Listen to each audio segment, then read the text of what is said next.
reading through the first few chapters in the New Testament this past week, I was reminded of how many times we see these phrases. Now, part of this is the fact that how did people learn to read when the Bible was first written? They didn't read. Actually, many of them learned to read originally when the King James Version was produced. That was the first time that they had ever read anything.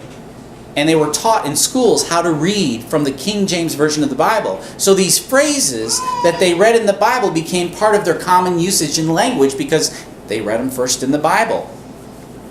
The phrases today are so common that they're used almost as a shorthand way of speaking.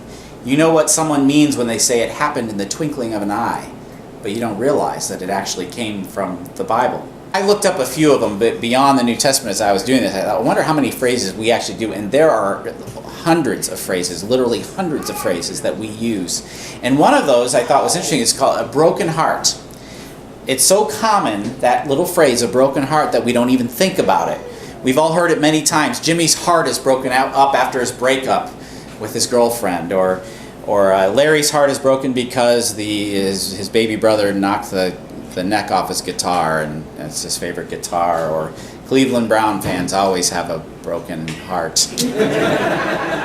We've heard the phrase, but the place it comes from actually is in Psalms 34:18, King James Version here. The Lord is nigh unto them that are of a broken heart, and saveth such as be a contrite spirit.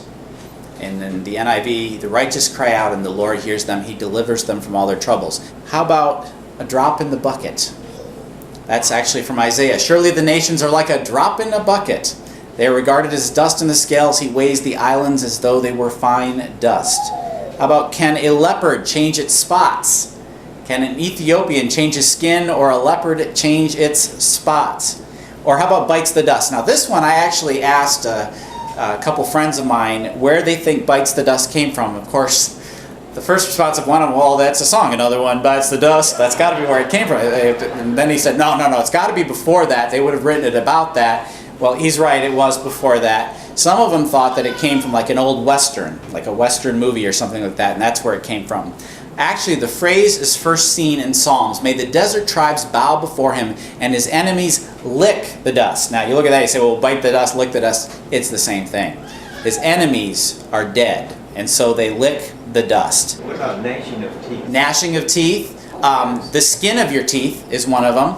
The heart of the matter. The writing is on the wall. Straight and narrow. Blind leading the blind. I could go on and on and on. There's so much more color and life to the words when we understand where they came to be in the first place. And a perfect example is the passage we're going to look at today. It includes not one but two commonly used phrases or thoughts or ideas. And the first has been reduced to a rhyme, and obviously it is the name of my message this morning. Red sky at night, sailor's delight. Red sky in the morning, sailors take warning. The events of Matthew chapter 16 begin just after the miraculous feeding of the 5,000.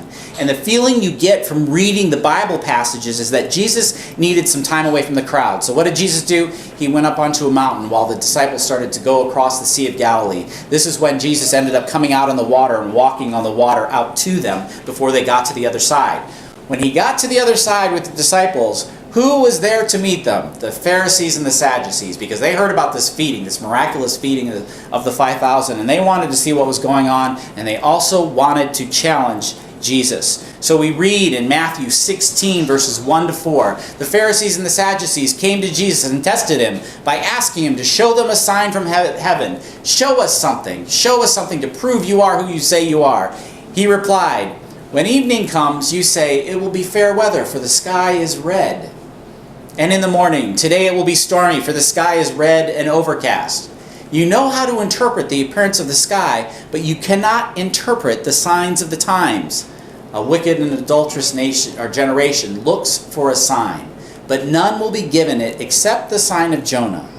Jesus then left them and went away. By the way, the other phrase, sign of the times, another one that we use. It's a sign of the times, and again comes from this passage. So we have this passage, and back to the weather here. Jesus is making an important point as he quotes what obviously was a common phrase even back in New Testament times. He is questioning the discernment of the Pharisees and the Sadducees, the religious leaders of the time. They were trying to get Jesus to trip up and make some kind of mistake so they could take action against him. But Jesus used a phrase about the weather to make his point. It was fall on a remote Native American reservation. The people asked their new chief if the coming winter was going to be cold or mild. He was a new chief and had never been taught in the secret ways to forecast weather. So he looked up and he thought, well, I have no idea what the weather's going to be, but I've got to come up with something. So he decided to be on the safe side.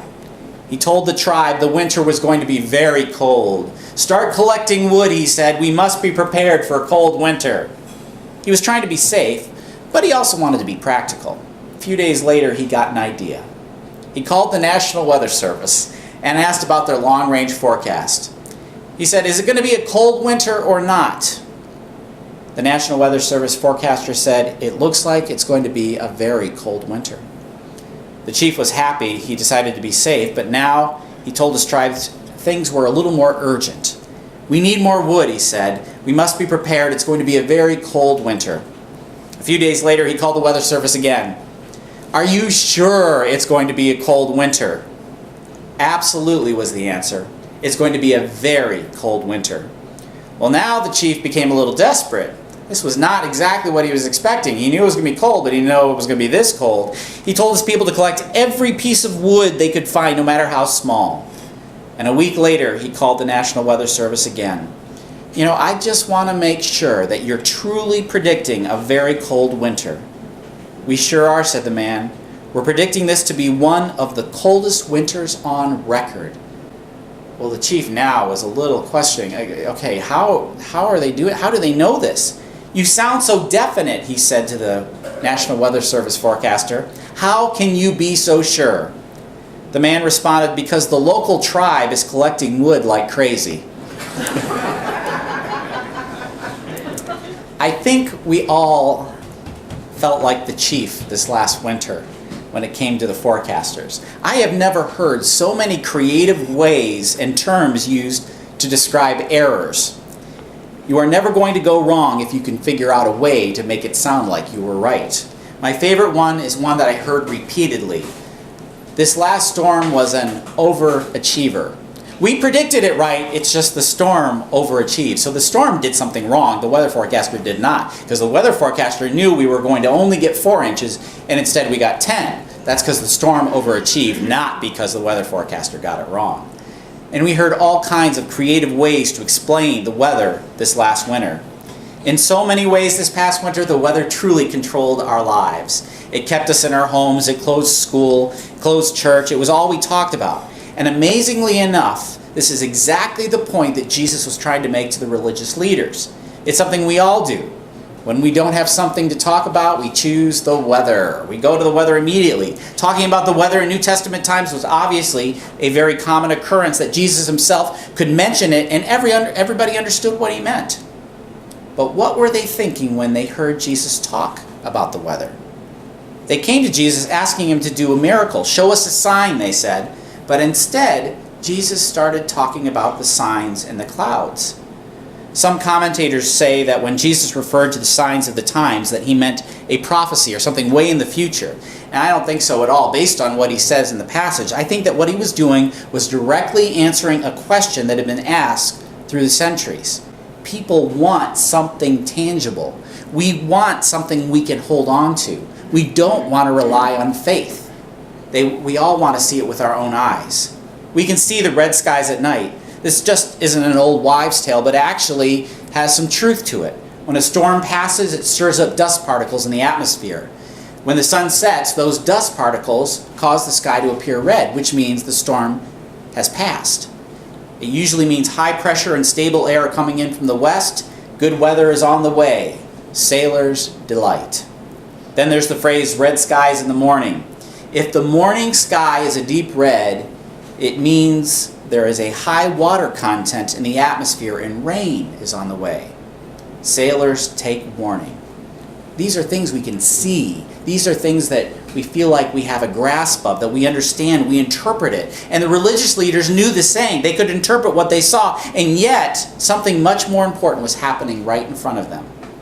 Jesus asked an important question. Why does the weather matter when there's something happening right now in front of you? They could see the red skies, but they couldn't see what was staring them in the face. How do I know this? A wicked and adulterous generation looks for a sign, but none will be given it except the sign of Jonah. The sign of Jonah. That's so important, this passage, because it tells me, number one, that Jesus wasn't talking about something way in the future. He was talking about himself, and you say, oh, well, Jonah, why? How could he be talking about himself if he mentions Jonah? Well, what happened to Jonah? The Sunday school story, the story that we've actually studied here too as well. Jonah and the whale. Jonah is swallowed by the whale. 3 days, and he was spit back out. Sounds familiar. Almost like he died, was buried for 3 days, and then rose from the dead. The religious leaders were looking for a Messiah. They could figure out the weather, but they couldn't figure out the most important sign, the person who was standing right in front of them, even though he said it much more clearly than that in other situations. The constant question was obviously wearing Jesus down. In Mark, when we get a little farther into Mark, you're going to read that Jesus' response to this, he sighed. He was tired. He was weary. As I was reading this passage, I began to look at my own life. I look back over the years and wonder if sometimes I wear God down. And he sighs. Do I miss what God is trying to tell me and instead talk about the weather? I say quite often that we should always listen for the whisper in the wind, but I think sometimes it makes things sound like more of a mystery than they really are. I do believe that God provides obvious direction in our lives if we're willing to listen. And I do believe that that's not really a whisper sometimes, it's just that we've turned our back on it, so it seems like a whisper to us. We sing the song, "Open the eyes of my heart, Lord, open the eyes, I want to see you." I think this is exactly what Jesus wants for each of us. When Mark says that Jesus sighed after this incident, I think it might be easy to conclude that Jesus was irritated or aggravated or angry, but I think it's more out of sadness. Jesus wants us to see him. Jesus wants us to hear him. And I believe the sigh is a sign of grief. Jesus is sad when we turn our backs and when we refuse to listen. The whisper I speak of is a lot louder than we think if we have willing ears. This idea is expressed many times throughout the Bible. The psalmist in Psalm 82:5 says, they walk on in darkness. Isaiah says, they have eyes, but they see not. John says it. Paul says it. You see it all the way through the Bible, and especially in the New Testament. But there is an answer. And just as it was that day on the other side of the Sea of Galilee, the answer can be found in the light. The person without the Spirit does not accept the things that come from the Spirit of God, but considers them foolishness and cannot understand them because they are discerned only through his Spirit, something the Pharisees and the Sadducees weren't doing. The person with the Spirit makes judgments about all things, about the weather, about the red sky in the morning. But such a person is not subject to merely human judgments. For who has known the mind of the Lord so as to instruct him? But we have the mind of Christ. And there is the answer. The more we turn to the Bible, the more we pray, the more we seek God, the more we will see him because we can discern. The more we seek God, the more we see God. And the Pharisees and the Sadducees were all wrapped up in all these other things. They were wrapped up in the weather. They were wrapped up in the religious laws. They were wrapped up in everything. But what they needed to see, they could not see because their eyes were closed. Paul said it. But we have the mind of Christ. The red sky in the morning doesn't matter if we know where we are in the first place, if we know in whom we are trusting.